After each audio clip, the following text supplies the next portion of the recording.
All right, and we're back for adding vectors. Here we go. All right.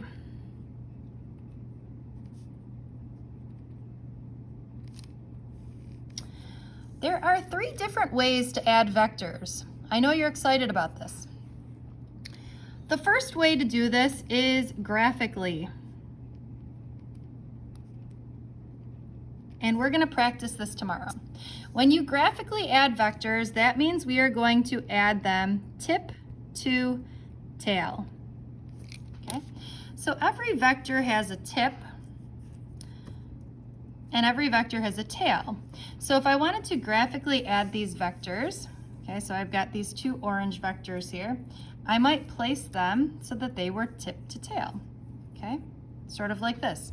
And this makes a lot of sense because let's say this was 3 long and this was 1 long, okay? We would say 3 plus 1 would give us 4, okay?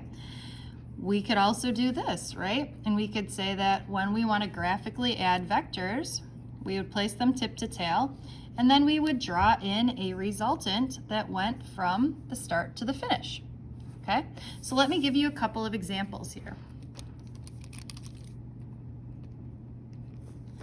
All right, so if you had vector A and vector B, and you wanted to add these graphically, we could put them in any particular order. Okay, so we would say here's sort of our start. There's vector A, and here's vector B, and here's our finish. And then we could say, okay, well, the resultant vector must look like this. Okay, in the blue there. That's my resultant, or if I add vector A plus vector B, I get that. That's pretty boring, isn't it? So now we sometimes have to spice it up and say, well, what happens if we have vectors like this? Well, in the same way, we draw the vectors tip to tail. So if this is our start, we could say here's vector A. At the tip of vector A, I draw the tail of vector B. Here's my finish. Okay, and this would be my resultant vector. All right, or the vector that goes right from start to finish. Now notice that these are vectors, they have both magnitude and direction. Okay, now a couple of other things. I just want to talk to you real quick about what about if you did A minus B? Okay, so if we look at these vectors up here, what would minus B look like? Well, vector A still looks like this. Vector B, if we were subtracting this instead, what would be the opposite of vector B? Well, it would be the same magnitude, but it would be in the opposite direction. So if we were doing like A minus B, okay, we would do again our same thing. Let's start over here. So here's vector A, and then we've got minus B,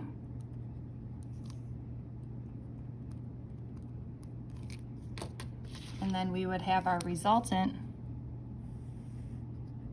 pointing like this, okay? Hopefully that makes sense.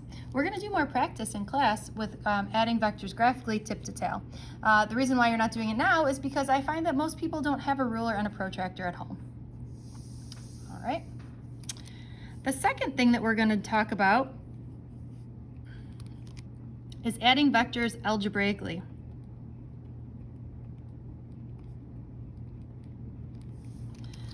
I spelled that right. I always spelled that wrong. Okay, so when we're adding vectors algebraically, first what we're going to do is we're going to break the vectors into their components. Then we're going to add the components.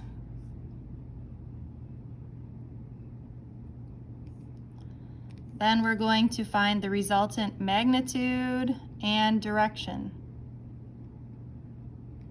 Okay. Hopefully, again, this is all review from last year. So here we go. Let's say, for example, I have vector A, which has a value of 2.5 meters at 65 degrees. And I have vector B, which has a value of 3.6 meters at 173 degrees. Okay, what we like to do, hopefully you remember this, is we make a table, right? We have in the X and Y direction, and then we have vector A, vector B, and the resultant. Okay, so how do I find the components? Well, you know that AX is equal to A cosine of theta, and AY is equal to A sine of theta. Okay, right? So to find the X component of vector A, we would do 2.5 cosine of 65. Or I would get, let's round this to 1.06. If you're a pro and you know exactly what you're doing, please fast forward this video and check your work, okay? If you need help, keep going with me. Okay, we find its Y component by doing 2.5 sine of 65. So let's round this to 2.27. Okay, now let's do vector B. We've got 3.6 cosine of 173,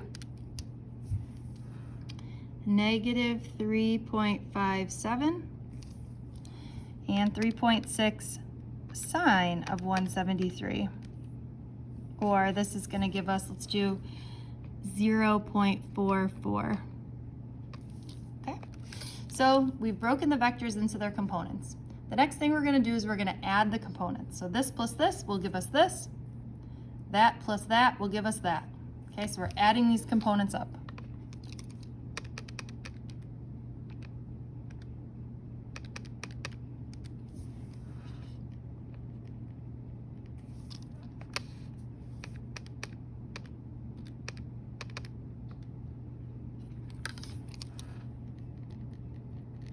Okay, next thing I like to do here is I want to put an eyeball on what's going on here.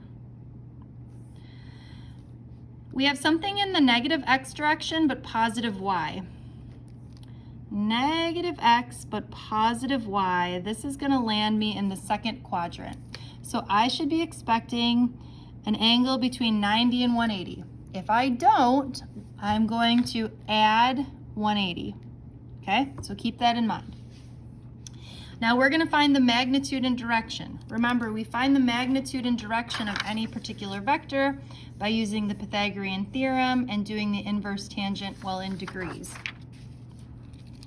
Okay, so the magnitude is going to be the square root of, and again, I'm leaving off the negatives because I know that when it's squared, it will come out positive.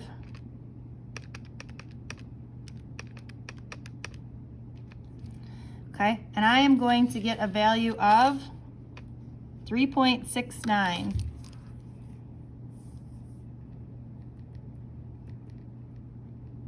Meters at,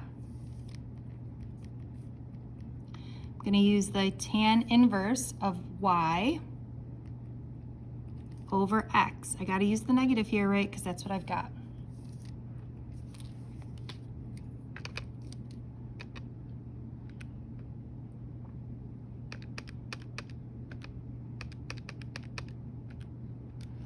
Okay, and I get negative 47.2. But I'm saying to myself, hey, I was expecting an angle between 90 and 180. If I didn't get that, which I didn't, I was going to add 180 to this.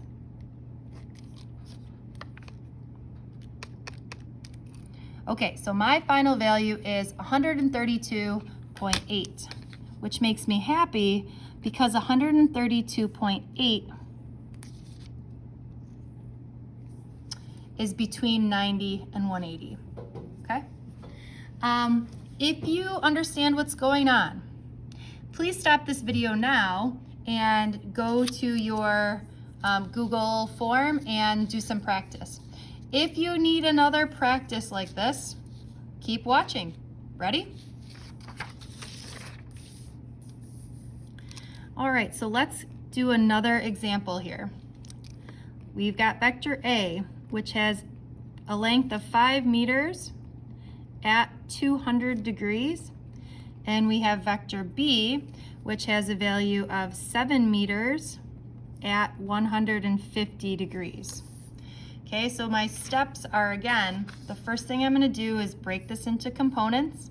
I add the components, and then I find the magnitude and direction.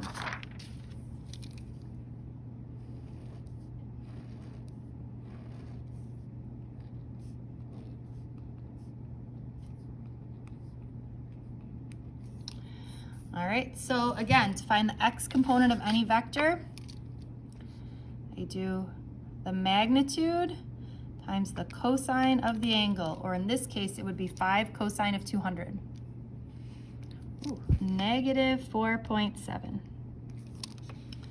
And then to find the y component of any vector, I do the magnitude times the sine of the angle. Negative 1.71. Okay, let's keep going. 7 cosine of 150.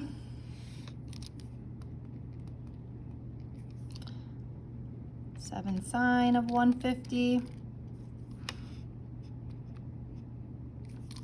All right, next step would be to add my x's and add my y's. Negative 4.7 minus 6.06.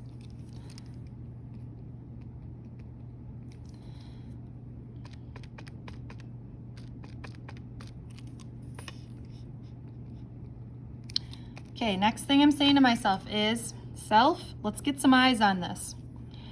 If I have negative 10 and positive 1.79, I should be expecting something here in the second quadrant between 90 and 180. If I don't, I'm going to add 180, right?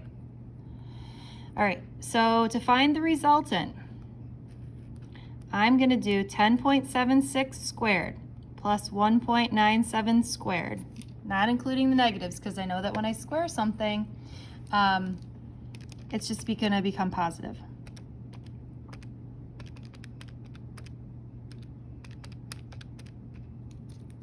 Okay, so I get 10.9 as my resultant.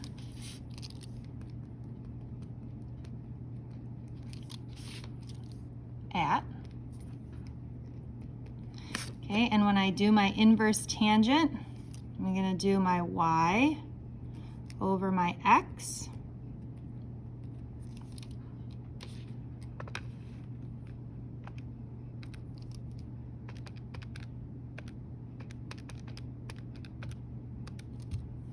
And I get negative 9.44.